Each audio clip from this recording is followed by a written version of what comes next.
Hello everyone, hope you all are doing good. तो आज हम डिस्कस करेंगे कुछ क्वेश्चंस जो dual nature of matter and radiations में से बहुत ज़्यादा इम्पॉर्टेंट है। तो वही क्वेश्चंस आज हम रिवाइज करेंगे। So let's start with the first question. तो पहला क्वेश्चन जो हमारा है उसमें कि पूछा गया है कि आपने डिराइव करना है आइंस्टाइन की फोटो इलेक्ट्रिक इक्वेशन। अब फोटो इलेक्ट्रिक इफेक्ट क्या होता है वो आपने प्रीवियस वीडियो में पढ़ा था कि जब भी किसी मेटल सरफेस पे कोई लाइट इंसिडेंट होती है और इलेक्ट्रॉन्स बाहर निकलते हैं उसको हम फोटो इलेक्ट्रिक इफेक्ट कहते हैं। ठीक है, यही सिंपल सी चीज़ आपने की थी और यही हम करेंगे कि एक्चुअल में फोटो इलेक्ट्रिक इफेक्ट पता लग गया आपको। तो आइंस्टाइन की जो इक्वेशन थी उसको यूज़ करके हम फोटो इलेक्ट्रिक इफेक्ट कैसे निकालेंगे। ठीक है जी, अब स्टार्ट करते हैं। एनर्जी होती है जो इंसिडेंट लाइट की एनर्जी, आप सबको पता है किसके बराबर होती है। एनर्जी को हम HV लिखते हैं और उस एनर्जी को हम दो तरीके से यूज़ कर सकते हैं। पहला as a work function. Work function आपको पता है मिनिमम अमाउंट ऑफ एनर्जी जो चाहिए होती है जो हम यूज़ करते हैं। और excess energy appears as kinetic energy. Kinetic energy आप सबको पता है क्या होती है, जब कोई चीज़ बहुत तेज़ मूव करती है जिसकी स्पीड ज़्यादा हो उसको हम क्या बोलते हैं, काइनेटिक एनर्जी। तो वो भी यूज़ होगी इसमें। तो पहला लॉ आता है law of conservation of energy. Law of conservation of energy क्या बोलता है कि जो HV होता है, HV किसके बराबर होता है हमेशा, phi plus half of mv²। Half क्यों, बिकॉज ये काइनेटिक एनर्जी का फॉर्मूला है हाफ ऑफ mv²। तो इसको हम फर्स्ट इक्वेशन बना लेंगे। ठीक है जी, ये हमारी फर्स्ट इक्वेशन है। अब उन्होंने बोला कि जो v है किसके बराबर है, V0 के बराबर है। V0 मतलब थ्रेशोल्ड फ्रीक्वेंसी। देन जो फ्री इलेक्ट्रॉन्स है वो एमिट नहीं होंगे मेटल सरफेस से, क्योंकि जो V है वो किसके बराबर हो गया, V0 के बराबर हो गया। तो एनर्जी कहाँ से निकलेगी, कहीं से भी नहीं। ठीक है जी, जिस वजह से क्या होगा कि जो हमारा हाफ mv² है इसको हम क्या ले लेंगे, ज़ीरो ले लेंगे। हमारा हाफ mv² किसके बराबर आ गया, ज़ीरो के बराबर आ गया। तो ये इक्वेशन को हम कैसे लिखेंगे कि V किसके बराबर थी, V0 के। तो ये क्या आ जाएगा, HV0 is equal to phi plus किसके बराबर आ गया, प्लस करके हाफ mv² के। हाफ mv² किसके बराबर थी, जीरो के बराबर थी। तो ये आ गया। तो हमारे पास क्या इक्वेशन बची, एंड में क्या इक्वेशन बचा हमारे पास, वो आप ध्यान से देख सकते हो कि हमारे पास बचा HV0 इज इक्वल टू 5। यही बचा। ठीक है जी, ये तो जीरो हो गया, ये खत्म हो गया, बचा क्या, यही इक्वेशन बची। तो ये आपने क्या बना लिया, सेकंड इक्वेशन बना लिया उसको। तो दोनों इक्वेशंस को हम यूज़ करके आगे करेंगे। कैसे करेंगे ये मैं बताती हूँ, जस्ट वेट। तो हमने क्या किया, फिर दोनों इक्वेशंस को इकट्ठा कर लिया। ठीक है जी, अब दोनों इक्वेशंस को इकट्ठा करके हम कैसे करेंगे कि हमने पहली इक्वेशन जो ली थी किस, ये हमने ऐसे कर दिया, HV किसके बराबर था, HV0 plus half of mv²। ठीक है जी, इसके बराबर आ गया। तो हमने निकालना क्या, हाफ ऑफ mv²। हम क्या करेंगे, हाफ ऑफ mv² को एक साइड ले जाएंगे और दूसरी साइड HV माइनस HV0 कर देंगे। तो हमने क्या किया, आज कॉमन निकाल दिया, हमारे पास क्या आ गया, V माइनस V0। और ये क्या आ गई हमारी आइंस्टाइन की फोटो इलेक्ट्रिक इक्वेशन। तो ये सिंपल सी इक्वेशन थी।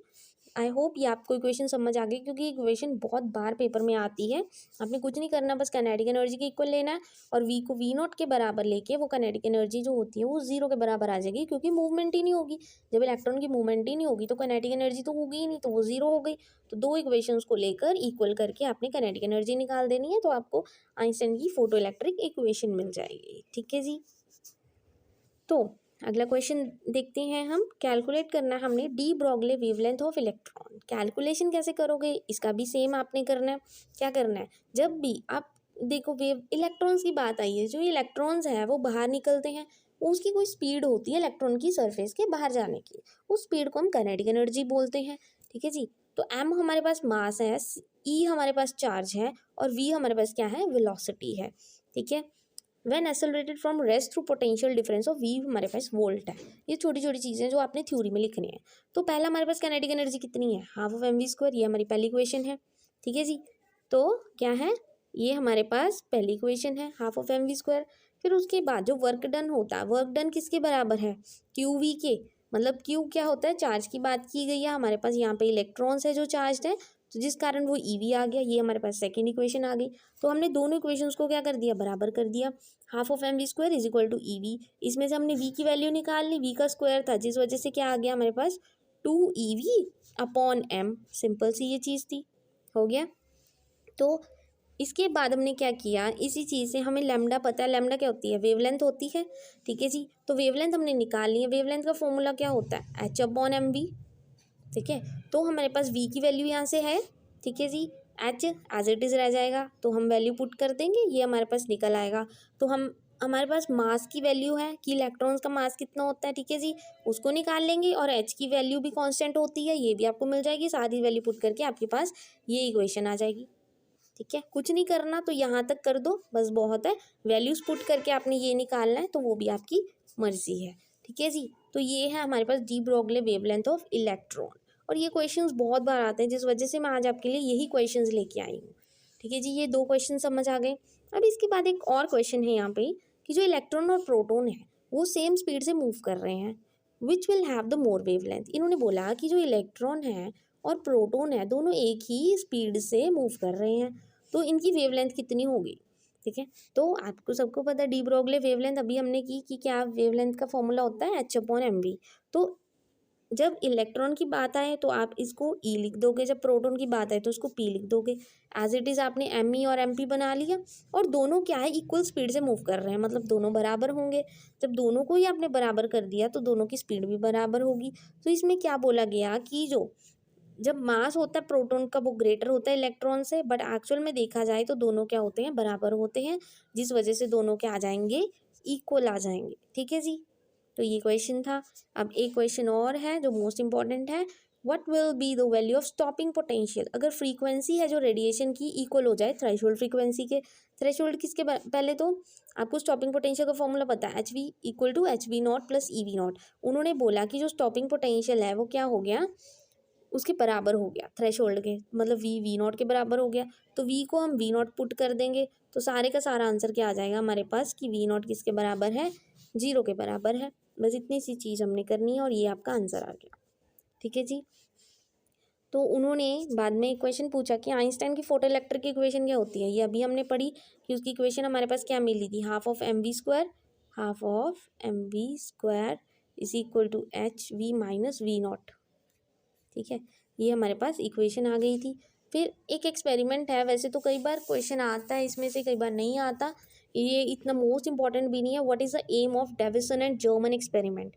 तो वेव नेचर होती है जो स्लो मूविंग इलेक्ट्रॉन्स की, वो पता लगती है डेविसन और जर्मन के एक्सपेरिमेंट से। उसका मेन एम ही यही था, ताकि पता लगे कि जो स्लो मूव इलेक्ट्रॉन्स जो स्लो मूव कर रहे हैं उनका वेव नेचर है कैसा, ठीक है जी। तो इसके बाद yes, law of photo electric emission, ये क्वेश्चन भी इंपॉर्टेंट है। आपने फोटो इलेक्ट्रिक इक्वेशन पढ़ी, ठीक है जी, आइंस्टाइन की जो इक्वेशन थी, तो उससे क्या है, हमें एक लॉ मिला फोटो इलेक्ट्रिक इमिशन का कि जो इलेक्ट्रॉन्स एमिट हो रहे हैं, बाहर निकल रहे हैं। तो सबसे पहले हमने क्या देखा, उस लॉ बोलते क्या है, पहला जो एमिशन होती है फोटो इलेक्ट्रॉन्स की takes place when frequency of incident radiation is about the critical value, कि जो फ्रीक्वेंसी है उसकी वो क्रिटिकल वैल्यू के बराबर हो, तभी जाके हमारे पास आंसर आता है। ये इसका पहला लॉ है। सेकंड, जो एमिशन होती है फोटो इलेक्ट्रॉन्स की starts as soon as a light fall, कि जैसे ही लाइट मेटल के सरफेस पे पड़ती है ना, तभी इलेक्ट्रॉन्स निकलना स्टार्ट हो जाते हैं। ये तो हमें पता है फोटो इलेक्ट्रिक में, ठीक है जी। और जितने ज़्यादा फोटो इलेक्ट्रॉन्स एमिट होंगे पर सेकंड, वो डायरेक्टली प्रोपोर्शनल किसके होते हैं, इंटेंसिटी ऑफ इंसिडेंट लाइट के, वो प्रोपोर्शनल होते हैं, जिस वजह से इसका ग्राफ ऐसे बनता है। ग्राफ सबके आपने बनाने इससे मार्क्स अच्छे मिल जाएंगे।